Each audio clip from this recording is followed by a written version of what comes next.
Hi, my name is Haviland and I'm a youth advocate with Mikva Challenge. And my name is Gery Chico and I'm a candidate for mayor in the city of Chicago on February 26th, 2019.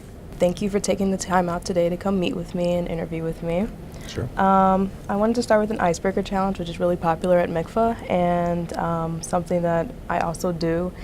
One of the questions we also do is a bad habit that you did when you were younger. What continues? Like every time I'm nervous, I pick my nails. Same thing for me. That's bizarre. I don't do it so much anymore. Now I'm fine. I broke the habit. So our first question is super easy, and I know you probably get asked this a lot. Why are you running for mayor? Well, you know, I was fortunate when I was growing up as a youngster to have a lot of opportunities in this city. Fortunately, my grandparents and my parents gave me a good work ethic. So anything I took on, I was able to finish because of that work ethic. I was the first person in my family to go to college, first person in my family to graduate law school. I started out in a gas station pumping gas at my dad's gas station. And then I was lucky to have a lot of opportunities in government and in the private sector as a lawyer. I want everybody to have that opportunity here. I'm really tired of looking at people in Chicago not have a chance because nobody cared about it. Nobody gave them an opportunity. I think we have to make those opportunities and let people grab them and see if they can run with it. That's why I'm running for mayor. That's a really good answer. So we collected questions from about 50 young people around the city. One of the most pressing issues the youth care about was education. One of our youth from Inglewood/Washington Park asked, where do you see the school system in 20 years? Well, where I'd like to see it in 20 years is with more population. We've lost a lot of people over the last 10 years. When I was the chairman of the Chicago School Board in the late 90s, early 2000s, we had 440,000 students. Wow. Today we have about 360,000. Do you know why, or have any idea on why the numbers dropped? Yes, a lot of people have left the city. People were worried about the danger in their communities. People were worried about whether or not they can get into a good school or not. So rather than deal with that, they moved out either to the suburbs or another part of the country where they could be assured of getting a good school.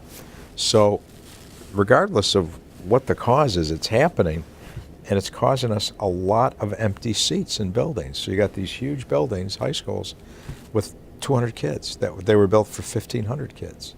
So now we're carrying all this building with only 200 students. And so it's causing a problem for us. It's costing so much to maintain the system that doesn't have very many students in it. So we have to figure that out and figure it out in a hurry. We heard a lot of questions around healthy communities. One of our youth from Albany Park asked how you help their community while helping all the others as well. Well, I think a mayor has a responsibility to treat the entire city fairly. You can't favor one community or another or ignore one community. You have to really be providing access to opportunity and services in every part of the city. That's been my career. I've been in government at the city of Chicago as the mayor's chief of staff. I've been in the Chicago Public Schools as chairman of the board. I've been in the Park District as chairman of the board.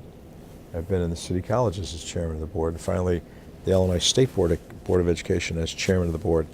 I know what it's like to allocate monies and resources on an even basis so that everybody has an equal chance of success.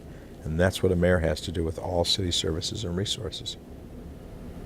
The most pressing issue to the youth was gun safety. One youth from Uptown asked, how would you go about regulating gun laws and who was eligible to own a gun? Well, I think that guns are too free in our society today. They flow very, very easily, and a lot of them are not legally here in Chicago. There's thousands of guns that are coming over the borders from Indiana and Wisconsin, mostly from Indiana. In fact, 60% of the guns used in shootings are illegal guns from over the borders. So I would approach the officials in Indiana, and I would say, look, we got to stop this. You have to adopt some rules or procedures to prevent people from simply buying guns in Indiana towns and walking them right over to Chicago. It causes a problem for us. So I think you have to take that kind of action, and if they won't listen to us, then we may have to sue them. But I also want to appoint a deputy superintendent of police for gun violence. I want that person to figure out how we're going to get these guns out of here, who we're going to hold accountable, and make sure that we are bringing that number down as low as possible, the number of illegal guns that are filtering through our city. And the last question, for those who are under 18 and cannot vote, how will you and your office listen to them and their needs in order to represent them well?